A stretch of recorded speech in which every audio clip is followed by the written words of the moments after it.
Magandang araw! Alam niyo na, lagi tayong mas maganda sa araw! Woo!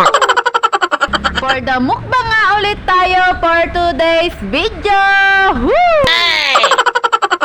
Bali, talbos nga yan ng puno ng himbabao dito sa tapat namin at niluto nga yan kagabi ng mister ko. Nilagyan nga lang niya yan ng pritong tinapa, kamatis at kalamyas at sinabawan nga din niya at sinamahan ko na nga rin ng kaping barako na galing sa biyanan ko. Bali, nakapagkape na nga rin ako ng Nescafe kaninang madaling araw kaya itong kaping barako na nga lang ang kinapi ko ngayon dahil napakasarap nga ng kape na to at eto nga, may natira pa nga rin pritong hotdog na ulam ng bagets ko kaninang umaga. Bali, kasabay ko nga rin dyan yung panganay ko dahil panghapon pa nga rin yung pasok niya at kaya nakakain pa nga rin ako for today's video kasi andyan nga yung panganay ko. May makakatulong ako sa paglilinis dito sa bahay at bago nga ako nakakain dyan ay nakapaglinis na nga rin ako ng dumihan ng mga junakis kong pusa at nakapaglinis na nga rin ako ng mga kulungan nila at nakapagwalis na nga rin ako dito sa palibot ng bahay namin. Bali, kakagising nga lang din dyan ng panganay ko dahil pang tanghali pa nga din ang pasok niya at nag-e-exam sila. Kaya ayan, may kasama nga akong katulong dito sa paglilinis ng bahay. Napakagaan naman talaga ng trabahong bahay kapag meron kang nakakatulong. Pero nga dahil kapag may mga pasok nga silang sabay ay syempre wala nga tayong choice kundi tayo nga lang ang maglilinis dito bago pa nga ako pumasok. Hey!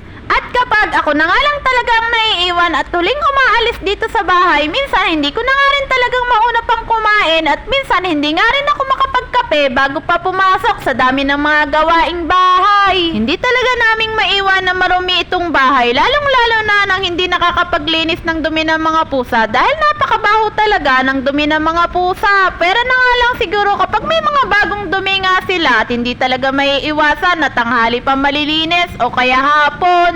Lalong-lalo na nga ngayon at wala na nga akong mailagay na buhangin dun sa mga dumihan nila. Kailangan talaga mayat maya ang paglilinis ng mga dumihan nila. Kaso nga dahil nagtatrabaho nga rin ako at pumapasok pa nga rin yung mga bagets ko, nalilinis nga lang din nila yon kapag nandyan na nga sila sa bahay. Kaya pagpasensyahan nyo na nga sa mga dumadaan dito sa bahay namin at nakakaamoy nga ng hindi kaaya-ayang amoy dahil wala nga rin kami lagi sa bahay at hindi nga namin naagad ang paglilinis ng dumi ng mga junakis kong pusa. Pero bago nga kami umalis ay naglilinis nga kami ng mga kulungan nila at mga dumihan nila at nakakapaglinis nga ulit kapag nakakauwi na yung mga bagets ko pagkagaling sa school. Anyways, pagkatapos ko nga kumain dyan, naligo na nga rin ako at pumasok na nga rin ako at ayan, may baon nga rin akong niluto ko kagabi na alamang at nakabili nga rin ako ng 4 na pirasong mangga at ayan, for the kain nga ulit ako ng mangga. O diba, sabi ko sa inyo, for the mukbang nga muna for today's video. Woo! Medyo napasarap nga yung niluto kong alamang dyan kagabi pero hindi pa nga rin ako satisfied dun sa lasa. Ang gusto ko ang lasa yung katulad nga ng mga binibentang alamang na pinagsasawsawan talaga ng mangga. Pero kahit ganun pa man ay maubos-ubos ko nga yung baon ko dyang alamang at yun lang. Salamat!